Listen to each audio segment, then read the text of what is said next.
Saya nak tanya, orang perempuan, bahagia letak kat mana? Bahagia letak kat mana? Ha? Orang perempuan, orang lelaki nanti lu. Sekejap lagi aku tanya kau. Tak, orang perempuan. Bahagia letak kat mana?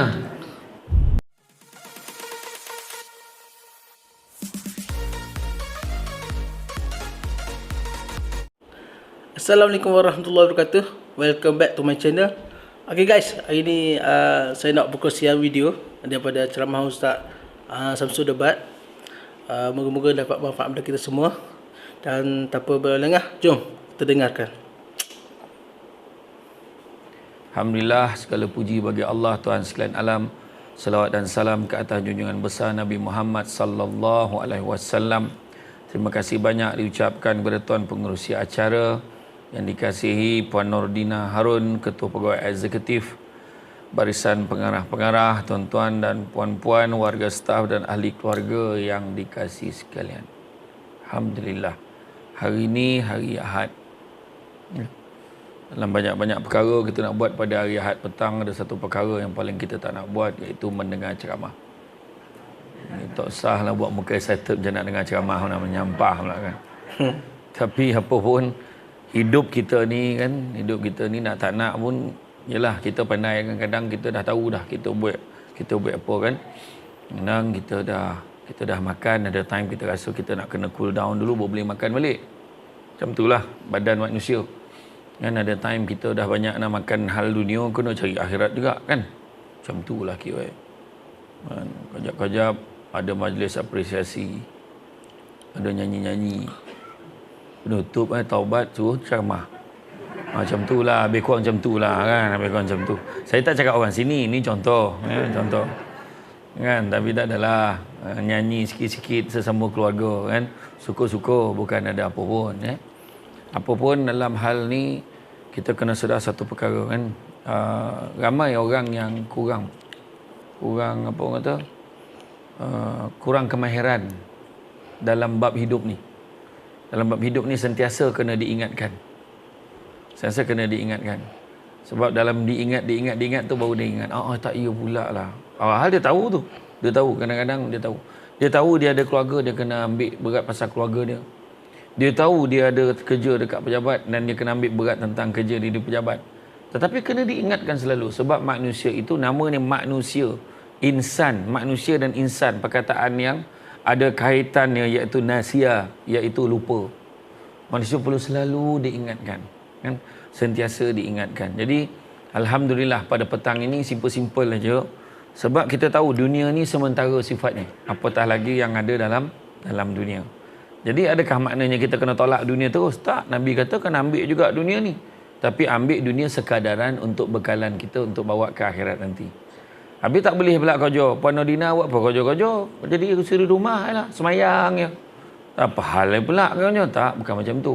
Makna kerja pun merupakan satu tanggungjawab. Ada yang perlu diuruskan. Sebab itulah kalau kita tengok antara tanda-tanda akhir zaman, Nabi sebut adalah urusan umum diberikan kepada mereka yang bodoh tu.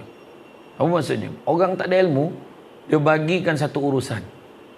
Contoh orang tu tak pandai kira-kira, dia suruh kira. Memang pitam lah kita. Kan? Orang yang tak pandai untuk menguruskan masyarakat, dia suruh jadi ketua kampung. Itu yang huru-hara. Bila Yayasan Kebajikan nak berurusan dengan satu tempat, ketua yang in charge tu tak tahu apa-apa. Pening tak kepala kita? Pening kepala kita. Habis pencadah aku jadi ketua. Macam tu lah. Soalan yang kita cakap dalam hati, kita tak boleh cakap macam tu. Sebab kita agensi kerajaan yang kena cakap secara murni. Kan, kena kutukkan bodoh bangang, makasih, macam tu je. Kita kena terima je sebab kerja kerajaan. Ni kan, macam itulah hakikat dia. Tetapi apa pun, ni siapa punya ni? Menyalo pula dunia. Aku nyaut benda ni kan. Kan jadi macam itulah, kan. Jadi kan kalau saya jawab kan dah lain pula, terperanjat kan. Dan macam itulah. Jadi kehidupan kita macam itulah. Itu sebabnya dunia ini sementara sifatnya, apatah lagi yang ada dalam dunia. Nabi pernah tunjuk, Nabi ambil satu ranting kayu. Nabi buat garisan. Panjang, Nabi buat garisan. Buat satu line. Dekat garisan tu, Nabi buatlah satu petak tergantung pada line tu. Nabi buat satu petak macam ni. Kecil je petak tu. Dalam petak tu Nabi cakap macam tu. Sahabat tanya, apa yang kau lukis tu Rasulullah? Nabi beritahu garisan panjang tu itulah cita-cita manusia. Tapi yang petak tu setakat tu je umur kita sebenarnya. Kan? Tapi cita-cita panjang ni. Cita-cita panjang. Tadi ni ada yang cakap ni, bang, malam tadi bang besok balik kita singgah nak yang kat kau kena syek yang ramai tu. Soalannya, siapa yang berani jamin pagi tadi hidup lagi? Tapi cita-cita panjang. Kan? Ya Allah, tahun ni janganlah tak boleh raya, janganlah tak boleh raya. Soalannya, kau confirm ke hidup pagi raya tu? Itulah maksud dia. Kan? Tapi cita-cita panjang. Betul tak? Cita-cita kita panjang. Dan yang garisan petak tu setakat itu je umur kita, dan Nabi cakap-cakap tu apa? Itulah dugaan dan ujian kita dalam hidup. Tak ada ujian, tak ada dugaan, tak hidup namanya. Sungguh cantik bulan mengambang terang di awan. Kalau kalau dah hidup namanya orang, dah tentu ada ujian dan cabaran. Memang kena ada ujian. Nak pula namanya ketua pegawai eksekutif. Pening kepala. Nak menjaga orang yang ramai-ramai, yang pening-pening bawah dia. Kan? Dia nampak senyum-senyum menyambut Samsul Debat tu.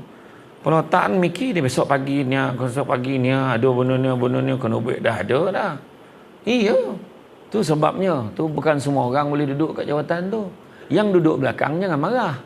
Yalah, dia CEO, dia tahu apa. Kita boleh cakap macam tu sebab kita tak duduk jawatan tu. Cuba kau duduk jawatan tu.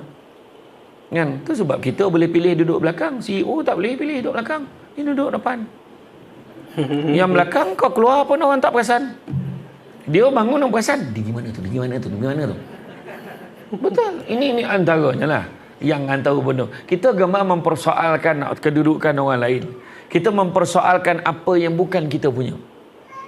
Kan? Itu sebabnya hari ini bila bercerita tentang biar seimbang, maka kita kena tahu tuntutan kita bukan hanya di dunia, tapi di akhirat besok yang kekal abadi. Itu sebab hari ini bila datang ke majlis ilmu macam ni, nampak je saja-saja ni. Bukan senang. Lepas Samsul Debat memang selalu macam tu. Dia dapat slot yang tak berapa bernasib baik, dapat slot lepas komentar darah tengah hari. Waktu time macam ni, sojuk aircon kan. Tu dia kalau dia dah poluk tubuh macam ni, tu step-step awal nak tidur tu. Tapi saya tak ada hal tu. Saya antara penceramah yang tak kacau hati pun. Saya penceramah yang faham tuntutan orang yang mendengar ceramah. Orang nak tidur. Sebab memang dah itu kelebihan orang mendengar ceramah. Tidurlah. Ya? Saya tak kacau hati. Kan? Cuma satu yang minta tolong, kalau tidur sekarang, minta tolong jangan berdengkur. Takut ganggu orang sebelah. Sebab orang sebelah pun nak tidur juga. Tidurlah sesama. Itu kan. Jadi hari ni cabaran dia. Kan? Cabaran ni hidup dalam dunia yang sementara. Macam mana kita nak seimbang? Hampir pasti kita takkan boleh bagi sama. Adakah seimbang itu 10 jam dekat pejabat, 10 jam dekat rumah? Macam tu? Tak.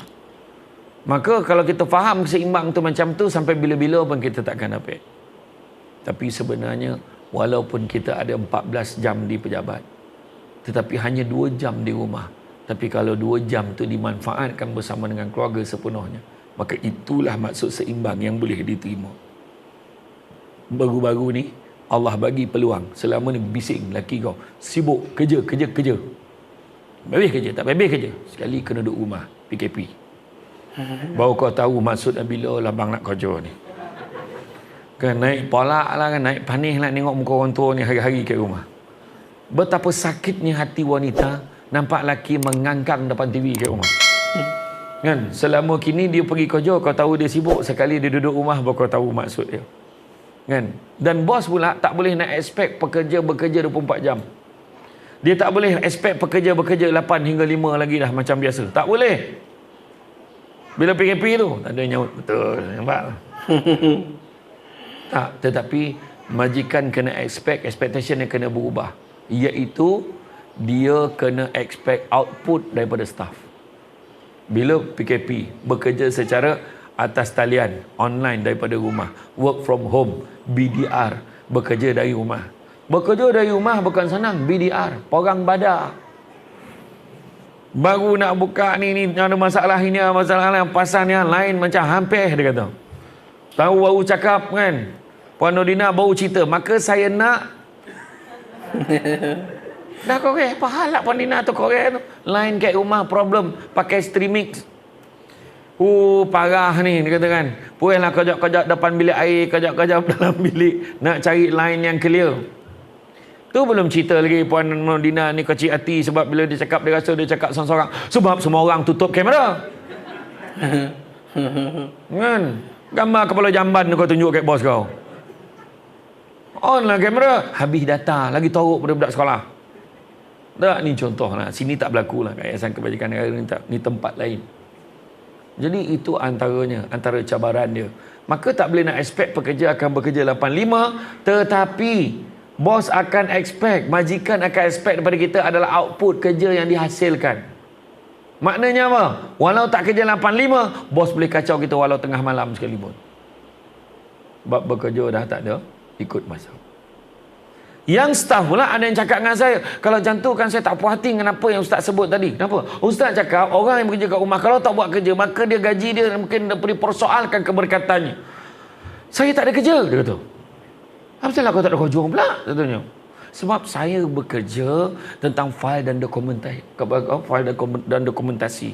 File and documentation. So, saya file-file, dokumen saya semua kat pejabat. So, saya tak ada kerja. Saya nak buat apa? Ustaz petikai kan? Tentang keberkatan rezeki saya. Saya kata, macam ni aku ambil telefon bos. Assalamualaikum bos. Saya nak maklumkan saya tak ada kerja sekarang. Ada tak apa-apa kerja yang boleh saya buat? Bertuah lah kau. Kalau kau dapat bos yang cakap, tak apa, kau mengangkang ikut rumah tak boleh buat apa-apa. Kau takkan dapat bos yang macam tu. Mesti akan ada benda. Tak apa, kejap lagi saya email kan. Ada satu benda, you tolong semak sikit. You tengok senarai ni, tengok-tengok, kemudian hantar kat saya balik sebelum pukul 3. Mungkin ada macam tu.